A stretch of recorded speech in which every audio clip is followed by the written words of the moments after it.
After struggling with loneliness most of his life, today's guest helps people create lasting friendships. He is a coach and also the host of Patterns of Possibility podcast. Welcome to the show, Lee. How are you doing? Hey, I'm doing very well, Toby. Thanks for having me today. Thank you so much for joining me on this episode of mirrortalk podcast. I appreciate your presence here today, and I would just love us to dive into your life journey so far. You've experienced a lot in life, you've gone through a lot, and I would love you to share a little bit about this with us, so that we could also learn from the lessons you've learned, how you struggled with loneliness, and how you're able to overcome it. Would you love to share that with us? Yes, I would love to share it. That's my whole being. I think that is such an experience that we can all relate to. And being so lonely for so long, I'm really glad to know that other people had that feeling and that experience so that we can talk about it so we're not so lonely ourselves. So Yeah. anyway, with that said, I'm in the United States and I grew up in a small town in Ohio. And in that town, I just felt like I was disconnected from everyone. I didn't understand them, and they didn't understand me. And so I always heard that I need to go find my tribe. I need to go find my people. So I had an opportunity to go to college. And there I met all new walks of life, different people from different places, even international students. And I thought, I'm going to find my tribe here. But I Yeah. still didn't. I still felt very, very lonely and Mm. disconnected, and like no one really knew me. And so after I graduated college, I had an opportunity to move to California. So I moved again because I'm still thinking I need to go find my tribe. I need to go find the people that are important to me, that know me, that like me, that love me. And in California, I met some amazing and wonderful people who I really made a connection with because I felt like I could reinvent myself. All the stuff that I had in Ohio, I could just come back and come to California and I could be more of myself. Mm. And sure enough, I was more of myself, but it still wasn't my authentic self. And so, just for your listeners' benefit here and your benefit too, like the story I'm telling is I'm you can hear my voice now and you know that I have a masculine voice, Mhm. but I'm a trans man. Mm. So part of my journey, part of understanding myself and being my authentic self was the fact that I was hiding myself, hiding a little bit of myself all the time. So when I was in Ohio, I was presenting as a woman, female, and I was dating women. And that was something that I tried to hide and keep from people. So when I moved to California, it was more accepting. I felt it was more accepting. So I could live that out loud. Uh, I could date women and live that out loud. And and there I found that I wasn't still wasn't being my quote authentic self. I was still hiding something, and the thing that I was hiding was the fact that I wanted to transition and be trans man. So I moved from Ohio to California, and I figured I can't tell the people in California that I want to be trans. I have to move somewhere else and do it. And there, then I moved to Chicago, where I am now, and I met the right people, the right community, the queer community who really helped me become the person I am today. Yeah. I transitioned physically, but I still felt disconnected from them. I still Oh. felt like, even though we had this very unique and profound experience of us being trans, of us being queer people, there was something that I couldn't share with them. And if I did share that thing with them, they would not like me. Mm. So I carried that feeling with me over and over and over again. And when I discovered that, well, there are ways to reconcile that and really become your authentic self, I just had to share that with everybody. So then I become a coach, help people make meaningful friendships, meaningful relationships, and lasting friendships. Yeah. Oh, that's beautiful. And how are you able to overcome that fear? That fear of being judged when you share it with other people, or that fear of being misunderstood. How are you able to overcome that to become your true self?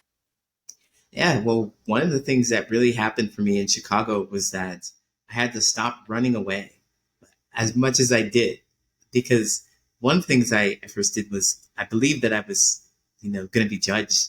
So I ran away from Ohio to California, then from California to Chicago. And then I'm like, well, I'm in the second largest city in the United States. If I can't find my tribe here, I'm doing something. There's something that I'm doing that's causing it. Mm, So I realized that I didn't know what that was. I didn't have the answer. I went to therapy, counseling, and I was in group therapy for a while, and I learned more about my personal behaviors. And there's mindset that comes into it. Like, what is your mindset when you go talk to people? And still, mm, trying to think, of my own, how to change my mindset wasn't easy. So it had a lot to do with other people reflecting back some behaviors and things to myself. So anyway, to answer your question, in therapy, this is one of the pivotal moments that changed my outlook. Was that I decided that I was going to go out and meet somebody new and make a friend. That was my mindset. I yeah. went to a comedy club, and this was after I've transitioned. So this is as you see me now, as you hear me now. I went to a comedy club and I met a guy, and we were like really cool, like great. And we had a nice conversation, and we had a couple drinks. And he mentions to me that he has never met a trans person before, never Mm, seen one, doesn't understand the entire process, has no idea why anyone would ever want to transition. And I thought, I've got you, my guy. I'm going to tell you my authentic truth, and you and I are going to be best friends because you will understand me, and I will have filled this gap in for you. mm. So I ended up telling him that I'm a trans person, and the face just froze, put their beer down, and they left. They just left. Didn't say anything else to me. Oh, yeah. I was like, ouch, ouch, that hurts so Mm, bad. But the reason why it changed everything for me is because I felt rejection right in my face. My authentic truth being told to somebody, and it was just, they couldn't handle it. It wasn't for them. It was too much. And I realized that I'm okay. I'm okay. Just go on to the next person. So I had the benefit of going to therapy to have people process that. That okayness didn't happen until after some reflection. I was devastated. But I realized that I was running away from the fact that when it happens, it's okay. When I get rejected, it's okay. Allow myself to be rejected. Allow people to move out of your life if they're not ready for you, if you're not connected with them. That makes room for people who are. that's good. I mean, sometimes we know we struggle with that fact of or that aspect of life of letting go of people that don't want to be there basically, and that's way Mm-hmm. we yeah, it's an unnecessary struggle, and I'm so glad that you have that ability to let go of people that don't want to be there initially. Yeah. So how are you able to now finally get rid of loneliness in your life? Well, it is through the understanding of other people that I can feel less lonely. Mm, So if I could just like look at that conversation about this guy who left a little more, I understand that this person said yes to themselves instead of saying no to me. mm, And that was one of the things that if I reflect back on that experience, is what I learned is that they were really invested in what was best for themselves. They didn't explain anything to me. They didn't say anything else to me. They just made sure they said yes to themselves. They're uncomfortable in the situation, so they left, leaving me to deal with my own feelings, which is something that was hard at the time, but is absolutely necessary for connecting with other people because I learned that I have to do that for myself. And I can see why they did it for themselves. So what I'm saying is that um, he created a boundary, right? And I know we think of boundaries, and they've been taught to me as things that you put up after somebody has hurt you, things that you put up after someone has wronged you, or you've had an experience that you don't want. But I'd like to think of it as saying yes to yourself, more so than setting limits for other people. Because saying yes to yourself is a definition of who you are. And it's easier to identify that rather than things that you are not, things that you do not want. Because when you say yes to yourself, when you're authentic with yourself, when you know yourself, that's authenticity. When you know yourself, you're able to express that to other people. All it is an expression of your preference. It's an expression of your desires, and not so much a limitation on what other people can do or say around you. It's just expression of how you're going to behave and standards for yourself. So what helped me connect with people is thinking about those as boundaries for myself. Like, I'm going to always be in a place, if I can help it, recreate this place or be in a place that benefits me or that feels good to me, so that when I go to that place, I can show up and be joyful and connect with the people that are there. Yeah. That's good. Yeah. And how do you, identify your true self? And sometimes we struggle with our true selves. How do you identify your true self and stay friends or love that true self of yours? How do you identify your true self? Well, definitely, I'd like to go back to the boundaries thing and say that boundaries are not things that you don't want, but they are standards and things for yourself that you do want. And so how do you find those? That's the key. How do you find those? How are those boundaries created? Well, boundaries work like this. We have an experience. We're going through the world and we have an experience. And then, boom, an experience. We have an emotional response to that experience, and we log that in our brains and in our bodies. We keep that experience. And that's a new boundary. That is a new boundary for you, whether it is a happy thing, a sad thing, something that angers you. It is a new boundary. It's a definition or expression of your preferences. So how are you going to behave when you run into that situation again? You had this event and you're really thrilled by it. If you run into the same event, chances are you're going to be really thrilled by the experience. So I want to reiterate that we reiterate that. And so you have experiences, and that's how you find out what your boundaries are, find out who you are. Go out and have experience and be mindful of what the experience was and how you felt about the experience. Because that's how you define yourself. Oh, okay. We define ourselves by setting boundaries also. Like we set those boundaries by what we experience in life, and then from those experiences we're able to set our boundaries, and this also defines who we truly are then. Absolutely. And when we say set boundaries too, I'm definitely not talking about setting limits. I want to make sure because when I guess it's triggering for me to hear that, like, setting limits. When you set boundaries, you set limits on other people and things you can do. Actually, it's about what you said and how you are going to react. Like, let's say I'm a vegetarian or I'm a vegan, and I say that to you. This is a boundary. You can expect me to behave a certain way in a certain situation. If you put meat in front of me, you can expect me not to eat that. Just because that is it. It's nothing against you. I'm just saying yes to myself. And so that's just a definition of your preferences and the standards for yourself, more so than it's a limiting to anybody else. Now, some people might hear this, you're vegan or vegetarian. Well, get out of my house, or I hate you, because they're thinking that you're going to behave a different way. They may think it. They may be offended by that. They may feel something, but it's not about them. It's certainly about you and standards for yourself. They have to deal with that.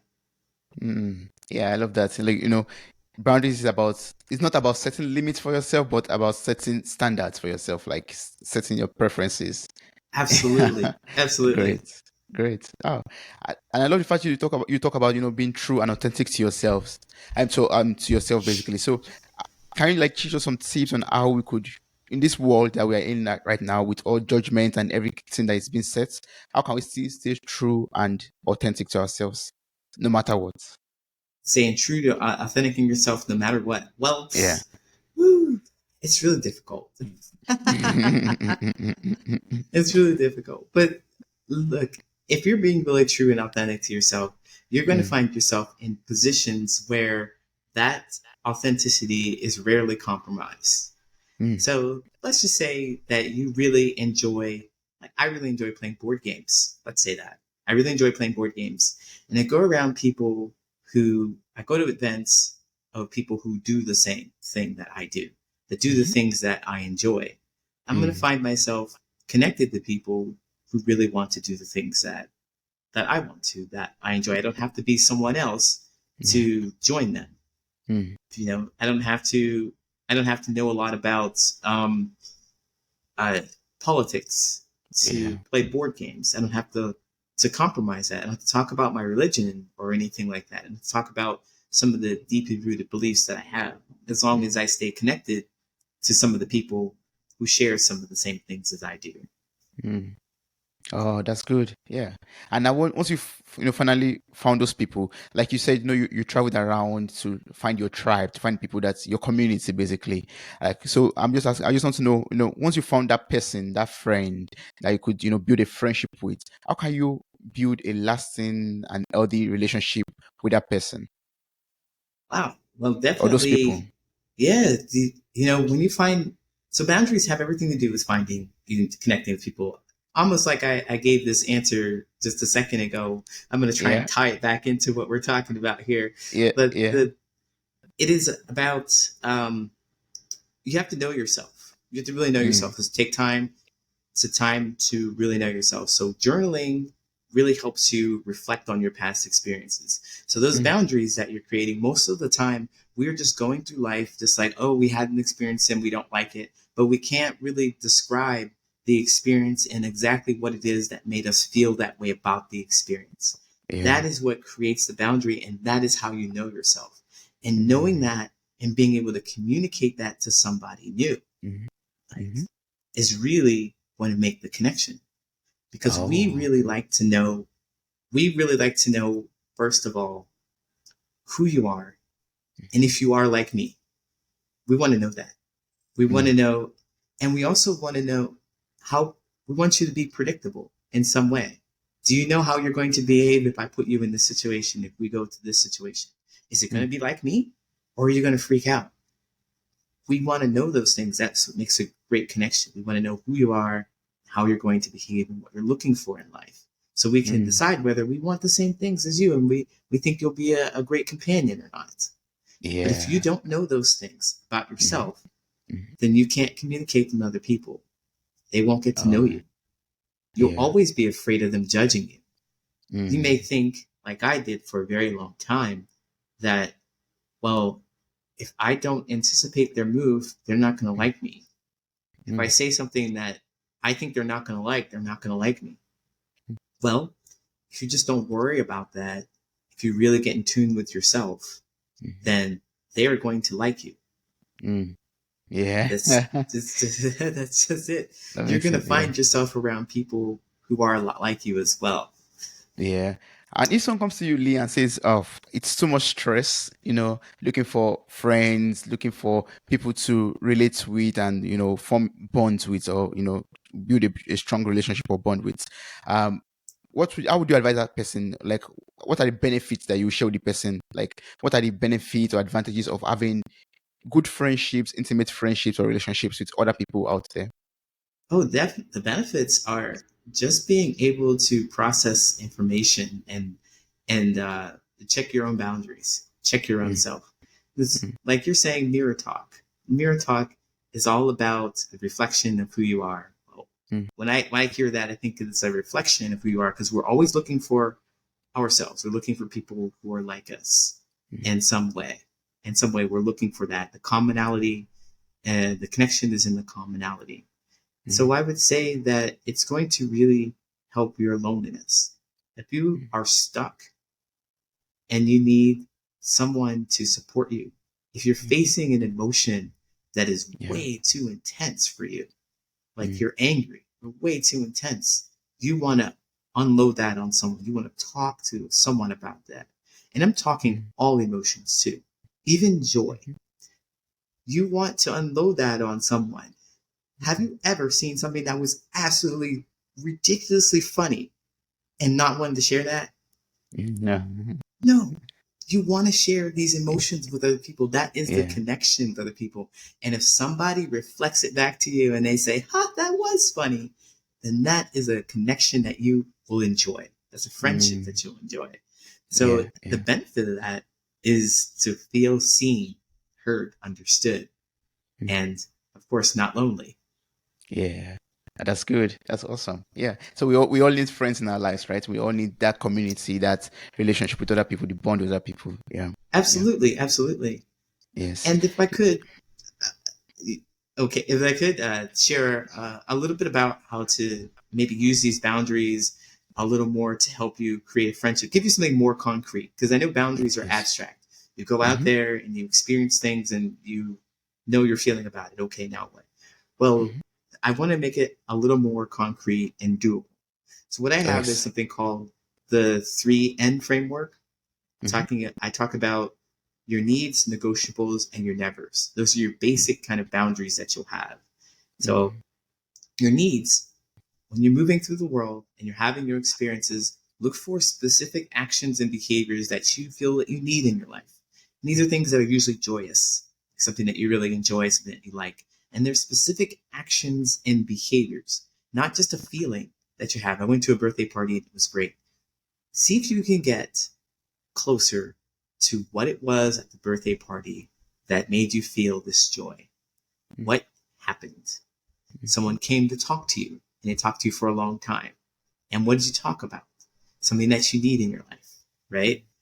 And then there's your negotiables. These are experiences. These are specific actions and behaviors that are, they're okay. They don't really have a strong emotional response. They don't really bring anything out of you. You can take them or leave them in your life. And then there, of course, are your nevers. These are specific actions and behaviors that you never want to have in your life. They're behaviors that you know that you dislike. They bring something out of you that you don't want to see anymore. You don't want anyone to do them to you. Log those behaviors because it's not about just the general feeling overall. You went to a birthday party, you never want to go again. Well, what happened at the birthday party that you never want to experience again? If you can get down to it, is it the crowd of people or is it the kind of people? Is it the kind of birthday party? Is it a 2-year-old's birthday party when you'd rather be at a 25-year-old's birthday party? What's happening in the situation? So those are looking for your boundaries, an expression of your preferences, if you will. Oh, that's good. I think you provide this frameworks also on your website, I believe. Yes, Yes. I do. So yeah, you can find it on my website as well as some tips for engaging in conversation. Yeah. Can you share those ones with us too? Like, how can we engage in conversations, especially when we're, with friends or, trying to network also? Oh, friends and networking. So what I use is I like to talk to people. So, of course, assuming that you have done some introspective work and you know a bit about yourself, Mm-hmm. I definitely like to look at where I'm going to be and what we're going to talk about. Try and steer those to the conversation. So, Mm-hmm. when I'm looking for what to talk about, I think about three things. These are it's your history, your hobbies, and your habits. Three I want to H's. talk about those things because Mm-hmm. chances are somewhere we're going to intersect with each other and we're going to talk about it. Looking at you and me, Toby, we're both black men, but we've had different experiences. Our history is a bit different. Mm-hmm. It's a bit different, but Yeah. we can talk about those things. We don't Mm-hmm. have to start there. We can move on to something that maybe our hobbies or habits. Our habits is maybe listening to podcasts, and we can Mm-hmm. talk about that. Yeah. And our hobbies, podcasting, I'm sure. I don't, Of course. Yeah, of course. Yeah. but those are really great things to start up a conversation with to see where we can find some connection because those are things that we should know about ourselves and we can expand on. And then while we're in the conversation, let's get curious about where you come from. What's your history? Let's get curious about that. Let's get curious about your hobbies. Like, well, what do you do and why do you like it? What's fun about it? And your Yeah. habits. What's something that Mm-hmm. you can't live without? Mm-hmm. We talk about those things.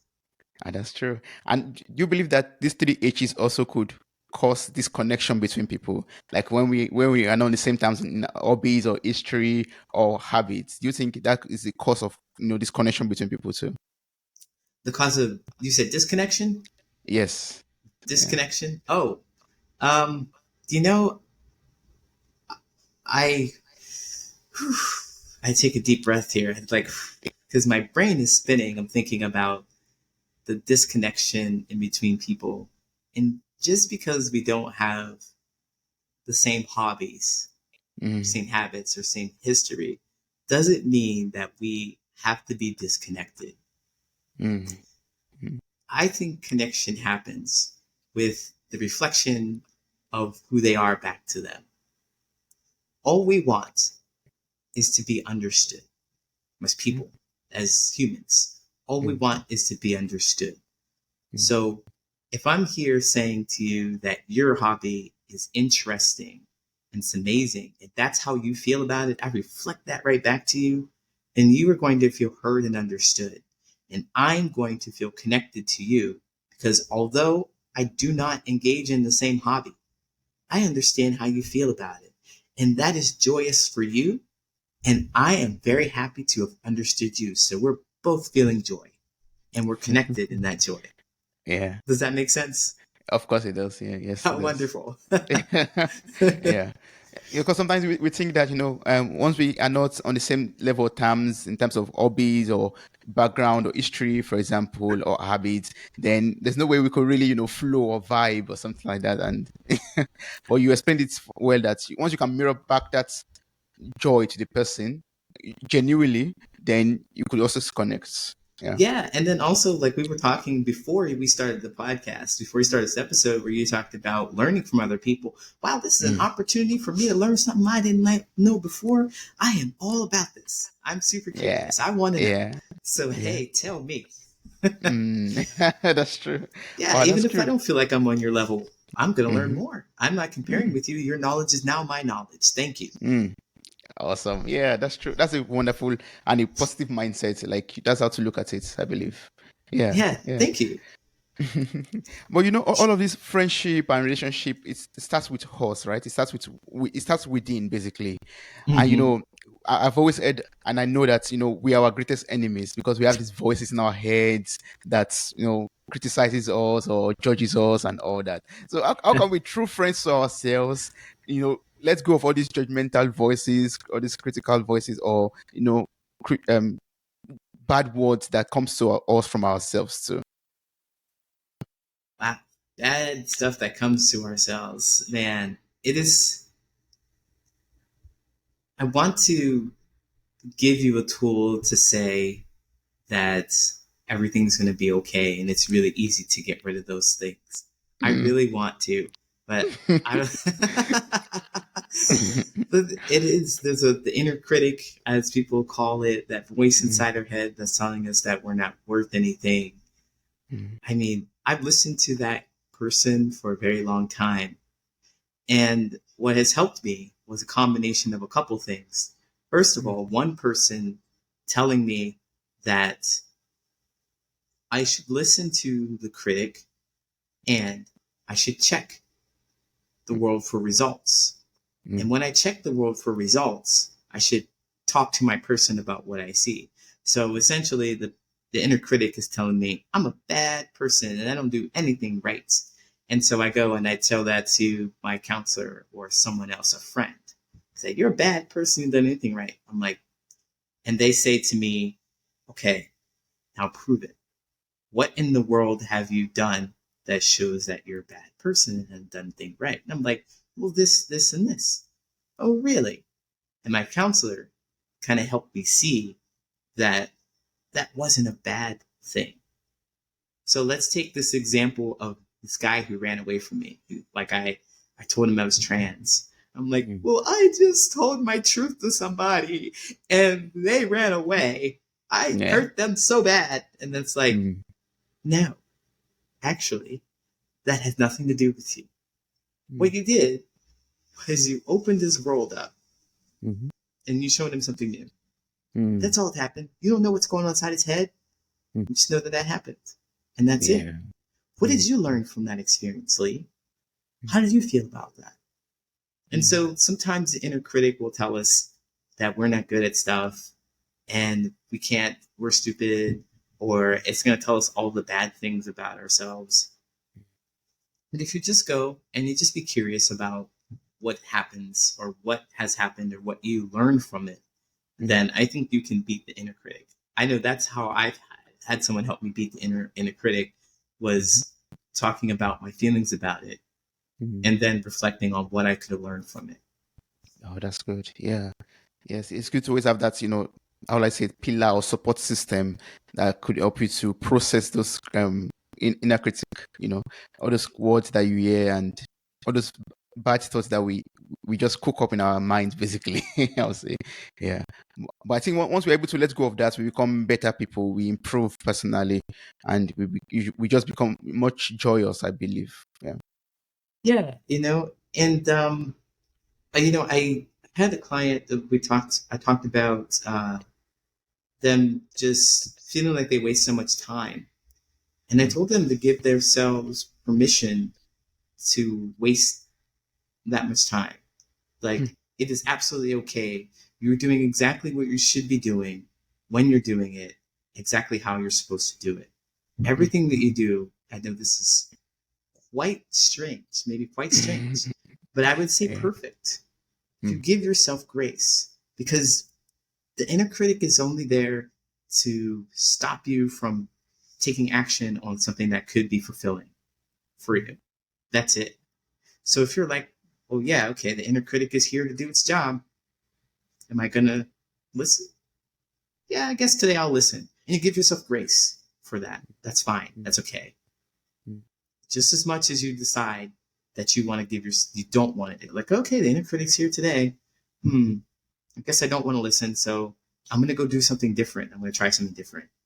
It's about being mindful of that experience that you're having with the inner critic and deciding whether you're going to follow it or not. And like you're saying, it brings joy either way.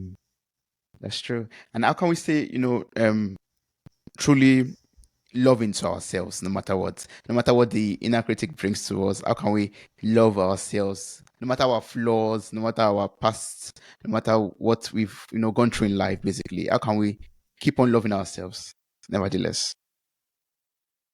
Well, I believe that love is understanding. It's understanding. That's all it is.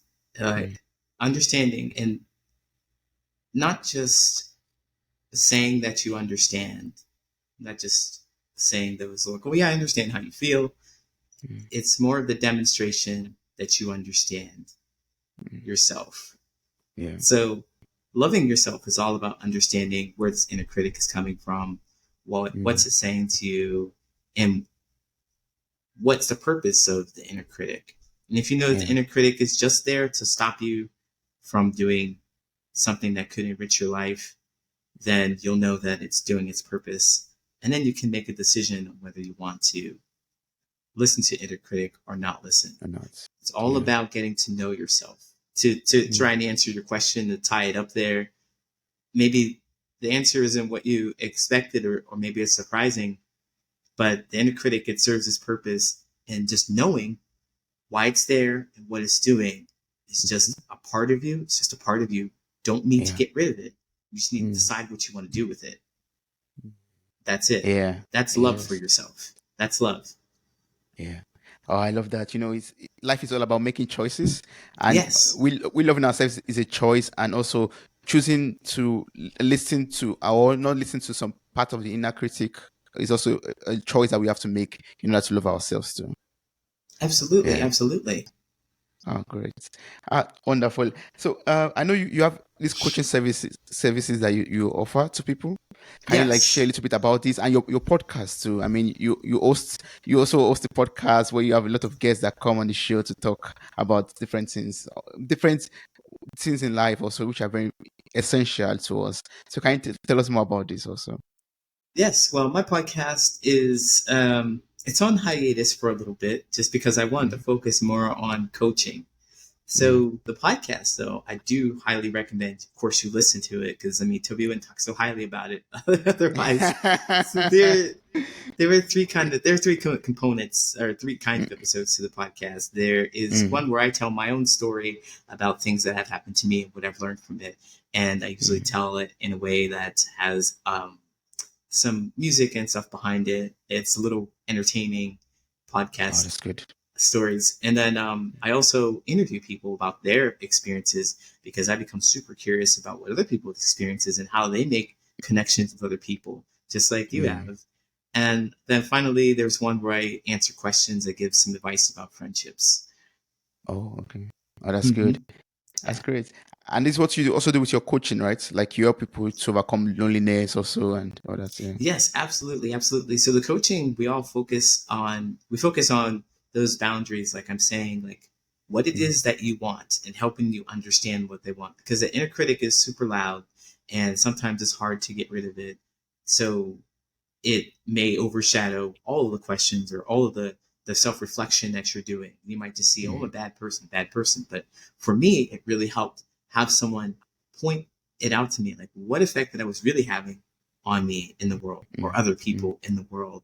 And so that's what I help other people do. I help other people understand more about themselves so that they can go and make connections with people who are like them, that make Yeah. lasting friendships, that make meaningful relationships. Mm.